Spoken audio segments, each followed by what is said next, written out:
Sebelumnya, MG Listeners diketahui adanya penumpukan penumpang yang terjadi di sejumlah halte Transjakarta.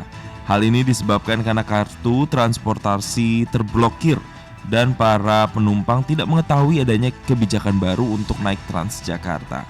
Untuk membahasnya, kali ini saya sudah terhubung dengan Corporate Secretary PT Transjakarta, Anang Rizkani Nur. Selamat pagi, Pak Anang. Selamat pagi. Iya, Saya mohon maaf kalau suaranya mungkin belum begitu jelas, masih pakai masker sedang di jalan. oke. Agak. Sudah cukup jelas Pak Anang, mudah-mudahan ini juga bisa sama-sama pembicaraan kita ini mencerahkan masyarakat terutama nantinya pengguna transportasi Transjakarta. Pak Anang, tapi kami mau konfirmasi dulu. Berita yang sedang ramai beberapa waktu lalu ada terjadi antrean panjang. Bisa dikonfirmasi Pak, sebenarnya penyebabnya apa Pak antrean panjang ini Pak? Baik. Pertama mungkin bisa kami update bahwa pada pagi hari ini antrian panjang itu sudah tidak seperti beberapa hari yang lalu.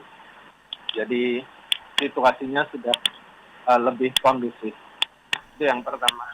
Kedua, saya ingin memberikan informasi bahwa hal ini bukan diinginkan oleh Transjakarta, tetapi ini adalah sesuatu konsekuensi dari diterapkannya tarif integrasi.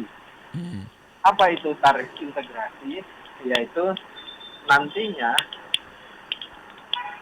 semua pengguna uh, MRT, LRT, dan Transjakarta itu hanya memakai satu kartu. Dan tarifnya itu akan tarif integrasi. Nah, syarat dari tarif integrasi ini adalah dilakukannya pembaharuan atau perubahan di dalam sistem. Kalau Bapak Ibu sudah pernah atau naik di MRT atau KAI, itu ketika masuk itu hanya satu kartu hanya boleh dipakai oleh satu orang. Dan ketika masuk, waktu keluar itu harus set up lagi, harus nempel kartu. Nah, di Transjakarta hal itu beberapa waktu yang lalu atau bertahun-tahun itu belum seperti itu. Nah, inilah transisi ketika tarif integrasi sama seperti MRT dan juga KAI, semua pelanggan itu harus step out. Nah, mengapa antri? Karena banyak yang dalam perjalanannya itu tidak melakukan tap out atau menempel kartunya waktu keluar, sehingga ketika masuk di hari itu mereka dikenakan 2 kali pemotongan, yaitu pemotongan waktu hari kemarin yang belum tap out dan kemudian tap in lagi, nanti tap out kena lagi sekali lagi. Baik, jadi aturan tap in tap out-nya yang sebenarnya seperti apa sih Pak? Dan kena potongannya itu pada saat tap in atau saat tap out? Nah, ini bedanya. Jadi ini sudah kami sosialisasikan sebetulnya, tapi mungkin banyak pelanggan yang belum memahami atau banyak pelanggan yang ignoring gitu ya. Jadi tap out, jadi dulu itu mesinnya hanya mengenali bahwa ketika masuk tap in itu sudah dikurangi pulsanya. Sekarang baru dikenali waktu tap out. Itu sama seperti kalau kita di MRT atau di KAI. Nah, oleh karena itu ketika hari itu banyak pelanggan yang melakukan tap in masuk, itu dikenakan 2 kali, dikenakan pemotongan 2 kali, karena di hari sebelumnya tidak tap out. Mhm. Jadi dua kali itu dipotong untuk yang kemarin dan untuk yang hari itu.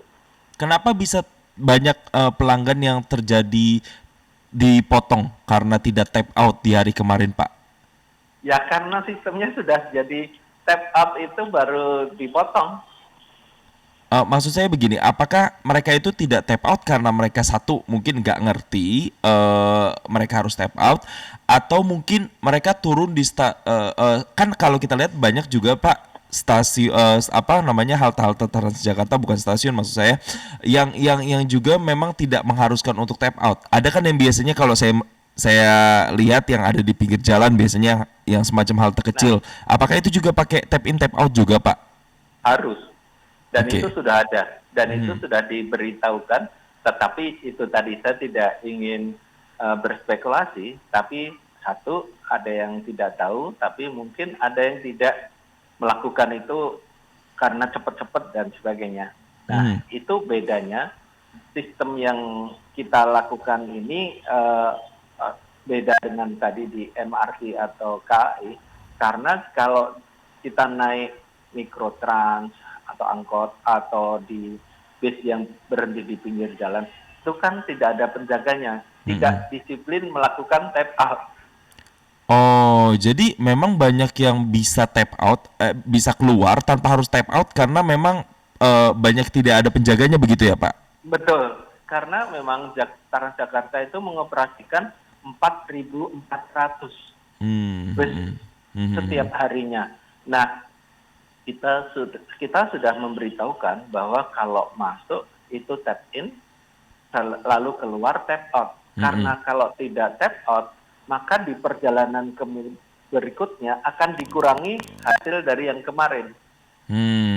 Oke. Akan dipotong dari yang kemarin yang belum tertap out tadi begitu ya, Pak ya? Oke. Ya, betul. Tapi ada isu juga, Pak, banyak pelanggan yang kemudian kartunya terblokir. Apakah benar demikian, Pak? Benar, karena ketika tidak tap out, maka pertama kali ketika nempel mau masuk, mau tap in, itu terblokir dulu. Itu mekanismenya, terblokir dulu, di reset, jadi tap in lagi, itu baru muncul kepotong yang kemarin, yang kedua, baru yang ketiga masuk tap in, jadi 3 kali tap in. Oke. Pak Anang, ini yang juga jadi pertanyaan, bagaimana dengan penumpang Transjakarta yang misalnya lupa tap out? Nah, kalau jika naik Transjakarta menyusuri jalan dan turun di bukan yang halte yang biasanya atau di koridor yang semestinya, ini akan ngaruh juga nggak, Pak? Tetap harus dilakukan dimanapun kita naik. Jadi kita mau naik mikrotrans atau angkot, mau naik yang di pinggir jalan itu, keluarnya tetap harus tap out. Karena begitu nanti naik lagi, itu akan kepotong yang sebelumnya, yang tidak tap out kemarin. Itu tap outnya itu di busnya atau di haltenya, Pak? Di busnya. Di busnya ya, Pak ya? Bukan yang kan kalau naik Transjakarta biasanya pas ngantri itu kita ada kayak harus melewati semacam apa ya, pembatas begitu ya. Nah, itu bukan di situ, Pak, tap outnya berarti ya? Oh, itu di halte maksudnya? Iya, bukan di situ berarti, Pak? Di situ juga bisa. Di situ bisa, tapi berarti nempelnya kalau misalnya naik bis yang berhenti di pinggir jalan tadi, kan bisa dilakukan tap out di situ, ya, di bis itu. Kalau lupa nggak apa-apa, terus saja nanti masuk, tapi akan pertama itu keblokir dulu, baru kemudian tap kedua mengurangi yang tadi, yang belum tap out tadi. Nah, untuk mengembalikan kalau misalnya kartu kita terblokir begitu, Pak Anang, itu harus itu langsung otomatis berarti ya, Pak ya? Otomatis ya. Nanti di tab berikutnya itu kemudian bisa dikurangi, kemudian tab berikutnya 3 kali ya, berarti masuk. Oke. Pak Anang, ini juga kita kembali ke kebijakan one card, one person atau satu kartu satu penumpang. Ini apakah juga berlaku bagi pengguna kartu bank? Kita lihat kan biasanya ada beberapa bank yang mengeluarkan edisi kartu begitu ya, Pak ya, selain Jaklingko. Nah, ini apakah juga bisa digunakan, Pak? Bisa. Jadi semua kartu sudah bisa dilakukan. Mungkin memang ada beberapa bank itu yang memerlukan edisi terakhir. Nah itu yang perlu dicek oleh masing-masing pelanggan agar tidak terblokir, karena ada yang tidak bisa terbaca kalau masih melakukan kartunya tadi ada kartu tipe edisi lama. Oke. Nah, terkait dengan one man one ticket itu sama sebenarnya. Apa yang terjadi atau yang sedang mulai diberlakukan Transjakarta itu persis sama yang dilakukan di MRT dan juga KAI. Kalau kita MRT kan hanya satu kartu, satu orang. Satu orang itu hanya bisa masuk kalau tiap orang itu memakai satu kartu. Nah, di tarif integrasi ini sama. Jadi di Transjakarta hanya bisa satu orang satu kartu. Baik. Karena ketika nanti tap out, kalau orang itu bisa entah gimana caranya, misalnya masuknya 2 orang satu kartu, nanti pas keluar dia nggak bisa. Oh gitu. Oke. Iya. Oke, Pak Anang, ini juga ada warga masyarakat yang mungkin juga adalah pengguna dari transportasi Transjakarta yang ingin bergabung bersama kita pagi ini menyampaikan aspirasi atau mungkin pertanyaan, nanti Pak Anang bisa juga menanggapi. Ini ada penelpon bernama Pak Gunawan. Selamat pagi Pak Gunawan. Pak Gunawan, selamat pagi, sudah bergabungkah bersama kami? Ya, ini sembari kami menghubungi kembali, nampaknya ada sedikit masalah teknis Pak Gunawan. Kita akan kembali lagi ke Pak Anang. Pak Anang, untuk harga atau tarif yang dikenakan, apakah ini juga sudah mengenakan tarif integrasi begitu Pak? Nah, betul. Jadi ini juga tarif integrasi ini dilakukan bukan oleh Transjakarta, tapi oleh sebuah perusahaan yang namanya PT Jaklingko Indonesia. PT Jaklingko Indonesia inilah yang memimpin tarif integrasi itu. Mengapa? Karena supaya dilakukan penyatuan semua tarif ini. Ya, konsepnya adalah atau yang akan dilakukan adalah ketika orang menggunakan multi moda transportasi, misalnya dia memakai MRT, LRT, lalu Transjakarta pun bisa yang koridor, non koridor, lalu juga yang angkot atau mikrotrans, itu maksimal dia bisa melakukan perjalanan itu semua hanya dikenakan 10.000. 10.000 ya Pak, bisa dengan moda transportasi yang sudah Bapak sebutkan tadi. Betul. Ya Pak ya, tidak hanya Transjakarta ya. Maksimal dalam waktu 3 jam. Jadi kalau dalam 3 jam itu melakukan perjalanan itu semua, hanya maksimal hanya 10.000. Karena misalnya di MRT itu bisa dikenakan lebih dari 10.000 dalam satu perjalanan karena mereka memakai hitungannya itu berdasarkan jarak.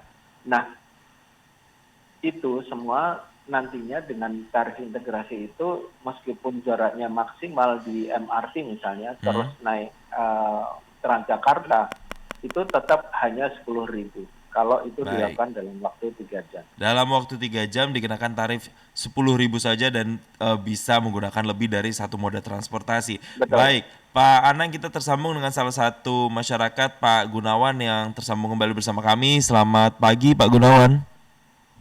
Selamat pagi Mas Jason. Ya, silakan Pak Gunawan. Apa bisa kedengaran suara saya, audio saya? Ya, sudah terdengar. Pak Gunawan, silakan. Apa yang ingin disampaikan atau ditanyakan ke Pak Anang? Terima kasih Mas Jason. Pak Anang, terima kasih, selamat pagi dan sudah mengedukasi kita semua di sini. Saya langsung to the point saja apa yang disampaikan tadi dan juga keluhan banyak di sosmed resminya dari TJ maupun dari JLI ya. Ada beberapa mungkin yang belum disampaikan Pak mengenai belum disinggung bahwa tadi urusannya tap in tap out, tapi kemudian yang selalu menjadi akhirnya terpotong seolah-olah kalau kita pulang pergi dalam satu set tap in dan tap out yang program baru ini menjadi 7.000 Pak, karena kena 3,5 apapun alasannya, walaupun itu bekas yang kemarin belum di ini sehingga kemudian jadi kena yang 3,5 lagi, jadi kesannya 7.000 per sekali jalan. Mungkin bisa dikoreksi. Nah, itu yang pertama. Kemudian mengenai kartu, Pak, kerjasamanya kan, koreksi kalau saya salah, adalah sementara ini dengan tiga himbara dan bank dua perbanas. Nah, jadi tidak semua bank itu sinkron dengan mesinnya masing-masing. Kemudian juga yang pertanyaan berikutnya adalah sistem yang lama dan sistem yang baru itu belum majemuk rata semua sampai dengan ke mikrotrans, Pak. Jadi efeknya nanti ada yang di mesin yang sana tab-nya udah bisa diterima. Ini banyak kejadian keluhan para pengguna adalah pagi-paginya dia normal, nggak ada masalah, nggak kena blokir juga, tapi pas pulang sorenya jadi kena. Padahal kan pulang perginya orang kantor kan nggak kemana-mana, perginya jalurnya itu aja. Nah, itu kan menunjukkan bahwa kartunya nggak masalah, saldonya ada, tapi kemudian sistemnya pagi sama sore beda gitu, sehingga dia terkena yang 7.000. Nah, sambil mengadakan ini, solusinya boleh Pak disampaikan juga perubahan sistemnya sambil berjalan. Setuju sama contoh yang KAI dan MRT tadi, tapi kemudian nggak ngeganggu yang urusan 7.000 dan menjadi 3 kali set ngetap. Itu mungkin dibantu untuk ke depannya, Pak. Mungkin itu saja dulu, Pak Anang. Sukses selalu, Pas Gila. Terima kasih, selamat pagi. Terima kasih Pak Gunawan atas partisipasinya. Saya kembalikan lagi ke Pak Anang. Ada 3 poin tadi Pak, mulai soal tap in tap out yang terkesan jadi 7.000, kemudian sampai dengan pengorganisasian mikrotransnya ini yang harus dievaluasi. Tanggapannya Pak Anang? Terima kasih.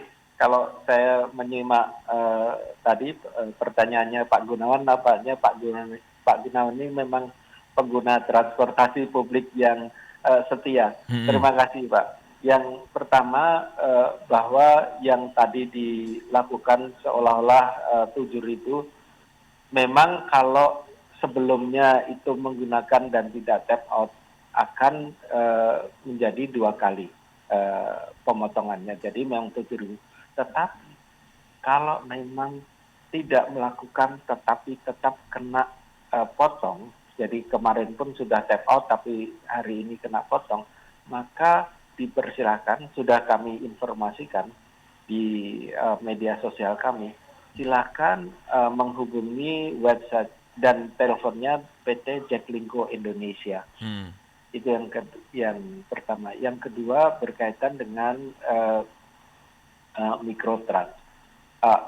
Oke, yang bank dulu. Yang bank memang beberapa kartu itu, misalnya yang saya sebutkan, ada yang kartu edisi lama yang tidak terbaca. Nah, ini memang salah satu yang sedang kita sedang kita konsultasikan dengan bank masing-masing agar hal itu bisa disosialisasikan oleh bank masing-masing kepada penggunanya. Karena ini bukan di wilayah kita, tapi kita tetap mendorong agar mereka mensosialisasikannya sehingga segera bisa ditukarkan edisi lama dengan edisi yang baru. Yang terakhir mengenai mikrotrans, hari ini kita uji coba lagi agar semua yang dilakukan tap out di mikrotrans itu agar sudah bisa terkoneksi dengan yang di non BRT maupun BRT atau koridor dan non koridor. Mudah-mudahan mulai hari ini sudah semakin kondusif. Terima kasih Pak Gunawan. Baik, ini semoga menjawab pertanyaan dari Pak Gunawan yang turut mewakili mungkin pertanyaan sejumlah pengguna Transjakarta. Nah, Pak Anang, terakhir untuk menutup perbincangan kita hari ini, diedukasi kembali, kalaupun memang masih banyak masyarakat yang masih lupa-lupa atau masih belum mengerti terkait dengan aturan tap in tap out, harganya, ini bisa disosialisasikan lagi Pak. Silakan Pak Anang. Terima kasih. Jadi sekarang ini sedang ada masa transisi agar kita bisa menikmati tarif integrasi yang lebih murah apabila dilihat secara keseluruhan. Hal ini perlu dilakukan kedisiplinan kita semua, yaitu tap in dan tap out atau nempel kartu ketika naik dan nempel kartu ketika keluar. Apabila ada keluhan karena misalnya diblokir tidak terbaca dan kemudian dikurangi tidak sesuai dengan aturannya, kami sarankan untuk segera menghubungi PT Jaklingko Indonesia melalui telepon maupun media sosialnya. Demikian Pak dari kami. Baik, terima kasih Pak Anang Rizkani Nur selaku Corporate Secretary PT Transjakarta telah mengedukasi kembali, mensosialisasikan kembali terkait dengan aturan baru ini. Semoga juga dengan perbincangan ini banyak warga pengguna Transjakarta yang semakin mengerti, dan nanti ketika misalnya ada hambatan-hambatan di lapangan ini nanti bisa menghubungi kembali di nomor telepon dan juga sosial media yang tersedia yang sudah disebutkan tadi. Terima kasih sekali lagi Pak Anang atas waktunya Terima kasih bersama kami banyak. di program Morning Traffic. Semoga hari ini suasana di halte Transjakarta bisa lebih kondusif ya Pak ya, dan Terima semakin kasih. nyaman untuk masyarakat. Terima kasih Pak Anang, selamat beraktivitas kembali.